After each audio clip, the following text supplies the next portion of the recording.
बिस्मिल्लाहिर्रहमानिर्रहीम। अस्सलाम दोस्तों, उम्मीद कि आप खैरियत से होंगे।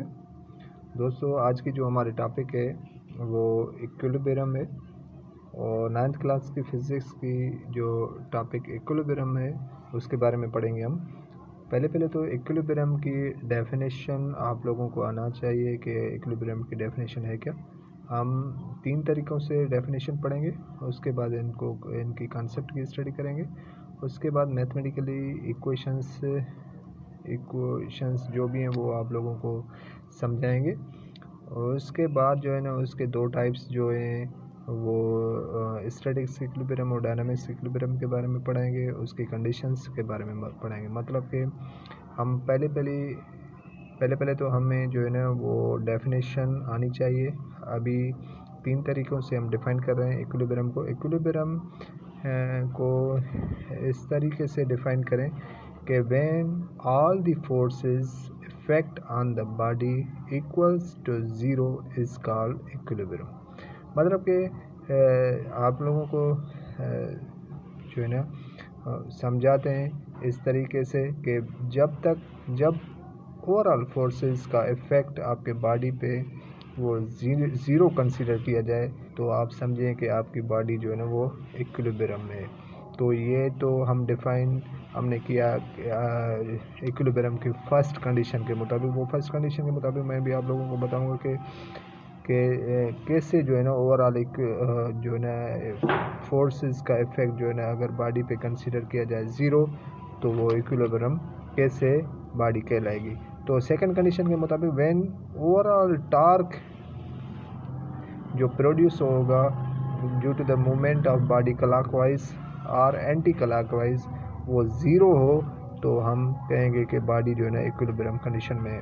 तो ये तो कंडीशंस वाइज हमने डिफ़ाइन किया। फर्स्ट कंडीशन के मुताबिक when all the forces effect on the body equal to zero is said to be body is in the state of the equilibrium condition. और सेकंड कंडीशन के मुताबिक जब आपका overall जो टार्क प्रोड्यूस होता है वो ज़ीरो हो तो आप कह सकते हैं कि आपकी बॉडी जो है ना इक्विलिब्रियम में। तो यहाँ पे एक सिंपल सा एग्जांपल लिखा हुआ है। और तीसरी डेफिनेशन ये है कि जब कोई भी एक्सेलरेशन पजेस ना करे बॉडी आइदर लीनियर और angular is said to be in the equilibrium. मतलब कि हमने 3 तरीक़ों से डिफ़ाइन किया। एक तो ये कि फ़र्स्ट कंडीशन के मुताबिक जब ओवरऑल फोर्सेस इफेक्ट जो है ना वो ज़ीरो कंसीडर किया जाए तो बॉडी को इक्विलिब्रियम कहेंगे। और सेकंड कंडीशन के मुताबिक जब आपका ओवरऑल टार्क जो प्रोड्यूस होगा वो ज़ीरो कंसीडर किया जाए तो आप इक्विलिब्रियम समझेंगे कि बॉडी इक्विलिब्रियम में। थर्ड का वे में जो हम डिफ़ाइन कर रहे हैं जब बॉडी में कोई भी एक्सेलरेशन पजेस ना हो तो एक्सेलरेशन में भी in the shape of the linear और angular is said to be in the equilibrium. तो हम कहेंगे कि बॉडी इक्विलिब्रियम है। तो यहाँ पे कॉन्सेप्ट लिखा हुआ है तो ये हम पढ़ रहे हैं ताकि आप लोगों का कॉन्सेप्ट क्लियर हो जाए। उसके बाद जो है ना हम जो है ना उसके टाइप्स पे आएंगे, उसके बाद कंडीशंस आपकी क्लियर करवाएंगे।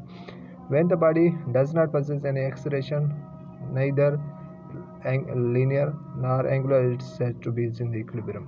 तो यहाँ पे देखेंगे जब भी कोई भी बॉडी कोई भी एक्सेलरेशन पजेस ना करे, ना ही लीनियर करे ना एंगुलर करे तो उससे आप कहेंगे कि बॉडी इक्विलिब्रियम में है।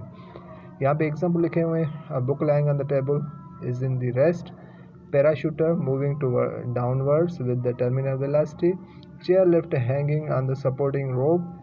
ये जो है ना एग्जांपल हैं जिसमें जो है ना आप देख सकते हैं चेयर लिफ्टर है, रोप हैंगिंग जो है ना वॉल हैंगिंग जो है ना रोप है, उसके बाद पैराशूटर यहाँ पे देख रहे हैं। ये तीनों एग्जांपल लिखे हुए हैं और आपको पिक्चर्स भी दिखाई दे रहे हैं कि ये जो है ना इक्विलिब्रियम के टाइप्स हैं, एग्जांपल्स हैं जो यहाँ पे आप देख सकते हैं। उसके बाद उसके टाइप्स पे चलते हैं। इक्विलिब्रियम के 2 टाइप्स होते हैं, एक तो स्टैटिक इक्विलिब्रियम होता है, दूसरा डायनामिक इक्विलिब्रियम होता है। स्टैटिक इक्विलिब्रियम में मतलब कि आपकी बॉडी जो है ना is in the state of rest. यहाँ पे जो भी मतलब कि फोर्स का इफ़ेक्ट होगा वो कंसीडर ज़ीरो किया जाएगा।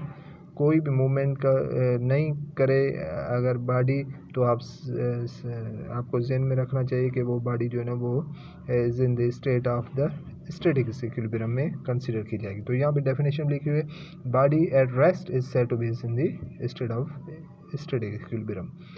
जब बॉडी रेस्ट में होगी तो आपकी स्टैटिक इक्विलिब्रियम, जब बॉडी आपकी मोशन में होगी तो आप डायनामिक इक्विलिब्रियम कहेंगे। सिंपल वे में डिफाइन इस तरीके से करेंगे, जब बॉडी आपकी रेस्ट में हो तो आप स्टैटिक इक्विलिब्रियम, जब आपकी बॉडी मोशन में हो तो आप डायनामिक इक्विलिब्रियम कहेंगे। तो यहाँ पे डायनामिक की डेफिनेशन लिखी हुई है, moving object that does not possess any acceleration, neither linear nor angular, is said to be in the dynamic equilibrium। यहाँ पे एग्जांपल्स भी लिखे हुए हैं, uniform downward motion of the steel bar through the viscous liquid and jumping of the parachuter from the helicopter. ये जो है example लिखे हुए हैं, आप देख सकते हैं पिक्चर्स में भी। तो ये जो है ना आपके डायनामिक्स के मतलब के इक्विलिब्रियम के एग्जांपल्स हैं। जो यहाँ पे कंडीशन पढ़ रहे हैं, फर्स्ट कंडीशंस फॉर इक्विलिब्रियम, तो यहाँ पे दो कंडीशंस हैं, हम वो दो कंडीशन पढ़ेंगे। तो पहली कंडीशन क्या है? पहली कंडीशन ये है कि अगर overall effect of the forces on the body जो है ना वो ज़ीरो हो तो हम कहेंगे कि that is the first condition of the equilibrium and body is totally is in the state of the rest position और इक्विलिब्रियम पोजीशन। जो यहाँ पे देख रहे हैं कि यहाँ पे ये पिक्चर्स भी बनी हुई है, इन पिक्चर को देखें तो आपको जो है ना फर्स्ट कंडीशन ऑफ इक्विलिब्रियम समझ में आ जाएगी। यहाँ पे देखें फोर्स 1 अप्लाई हो रहा है, यहाँ पे फोर्स 2 अप्लाई हो रहा है। फोर्स 1 का डायरेक्शन अपोजिट है, फोर्स 2 का उसके अपोजिट है। तो यहाँ पे देखें जब फोर्स 1 इस तरह राइट साइड लगेगा और F2 जो है लेफ्ट साइड लगेगा तो यहाँ पे ये बॉडी जो है ना वो इक्विलिब्रियम पोजीशन में आएगी, मतलब कि इनका फोर्स का इफेक्ट जो है ना वो ज़ीरो हो जाएगा। तो body said to be is in the state of equilibrium. तो यहाँ पे एक नहीं, एक से ज़्यादा फोर्सेस भी इफेक्ट हो सकते हैं, मगर उन जितने भी फोर्स हों उनका सम अप टू Fn तक उनके सारे फोर्सेस का इफेक्ट अगर ज़ीरो हो तो हम कहेंगे कि फोर्स बॉडी जो है ना और ऑब्जेक्ट जो है ना वो इक्विलिब्रियम कंडीशन में है। तो यहाँ पे summation of F is equal 0, यहाँ पे ओवरऑल फोर्सेस को सम अप किया गया है। उसके बाद सेकंड कंडीशन है इक्विलिब्रियम की। सेकंड कंडीशन ये है कि अगर आपके फोर्सेस डायरेक्टली यहाँ पे तो अप्लाई कर रहे थे अपोजिट डायरेक्शन में, तो आप लोगों ने कंसिडर किया कि ठीक है ओवरऑल फोर्सेस का इफेक्ट जो है ना वो ज़ीरो है। मगर यहाँ पे अगर देखा जाए यहाँ पे F1 हो और F2 इसके बिल्कुल अपोजिट में ना हो, और मगर इनकी पोजीशन थोड़ी जो है ना अपर साइड पे अटैच हो बॉडी के साथ फोर्स, यहाँ पे ये अटैच है, यहाँ पे देखें पिक्चर में, यहाँ पे F1 यहाँ पे ये अटैच है। अगर इसके बिल्कुल अपोजिट में F2 अटैच है, अगर F2 हम जो है ना इसके कार्नर में लगा दें तो ये बॉडी बैलेंस में नहीं आएगी। तो अगर बॉडी बैलेंस में ना आई तो मतलब कि यहाँ पे फर्स्ट कंडीशन अप्लाई नहीं होगी। तो उसे रेगुलर बॉडी को बैलेंस में लाने के लिए हम जो है सेकंड कंडीशन यूज़ करेंगे। तो सेकंड कंडीशन फॉर इक्विलिब्रियम यहाँ पे इजीली एक पिक्चर में दिखाई दे रही है, वो मैं आप लोगों को दिखाना चाहता हूँ ताकि आप लोगों का कॉन्सेप्ट क्लियर हो जाए। तो यहाँ पे आप देख सकते हैं ये जो है ना पिक्चर बनी हुई है। तो यहाँ पे देखें, यहाँ पे F1 यहाँ पे यूज़ हो रहा है और F2 यहाँ पे यूज़ हो रहा है। इनका डायरेक्शन बिल्कुल अपोजिट तो है मगर जो है ना एक बैलेंस शेप्ड में नहीं है, एक F2 डाउनवर्ड है, F1 अपवर्ड है। तो ये बॉडी मतलब कि यहाँ पे मूवमेंट तो होगी, टर्निंग इफेक्ट भी होगा, तो यहाँ पे टाउ प्रोड्यूस होगा, मतलब टार्क प्रोड्यूस होगा। मतलब यहाँ पे अगर F1 क्लॉकवाइज मूव करेगा तो F2 एंटी क्लॉकवाइज मूव करेगा। मगर अगर यहाँ पे जो है ना टोटल टार्क जो बॉडी पे इफेक्ट हो रहा है और टर्निंग मूवमेंट यहाँ पे बॉडी में क्रिएट हो रहे हैं, उनका अगर पूरा इफेक्ट जो है ना वो कंसीडर किया जाए ज़ीरो, तो उसे हम जो है ना कहेंगे कि ये जो है ना सेकंड कंडीशन फॉर इक्विलिब्रियम है। मतलब सेकंड कंडीशन ऑफ इक्विलिब्रियम में कि यहाँ पे लिखा हुआ है, एक डेफिनेशन है सिंपल, हम ज़्यादा मज़ीद नहीं पढ़ते क्योंकि यही जो है ना इसका बेस है ओवरऑल इस टॉपिक को कवर करने के लिए। Sum of all clockwise and anti clockwise torques acting on a body is zero is called the second condition for equilibrium. मतलब कि ओवरऑल जो टार्क प्रोड्यूस होगा क्लॉकवाइज या एंटी क्लॉकवाइज मूवमेंट की तहत, तो उस पूरा जो है ना उसका टार्क अगर 0 कंसीडर किया जाए तो हम कहेंगे कि यहाँ पे जो है ना second condition for equilibrium fulfilled हो गई। तो यहाँ पे पिक्चर्स बनी हुई है, यहाँ पे देखें ये फलक्रम लगा हुआ है, तो बैलेंस ये बॉडी नहीं है ना, तो यहाँ पे इसका वेट ज़्यादा है, यहाँ पे वेट लेफ़्ट साइड कम है। तो इसको जो है ना सेकंड कंडीशन फॉर इक्विलिब्रियम का एक वर्क एग्जांपल है, तो इसको हम सॉल्व करने जा रहे हैं ताकि आप लोगों का कॉन्सेप्ट क्लियर हो जाए और फर्दर आप इसको अच्छी तरीके से समझ सकें।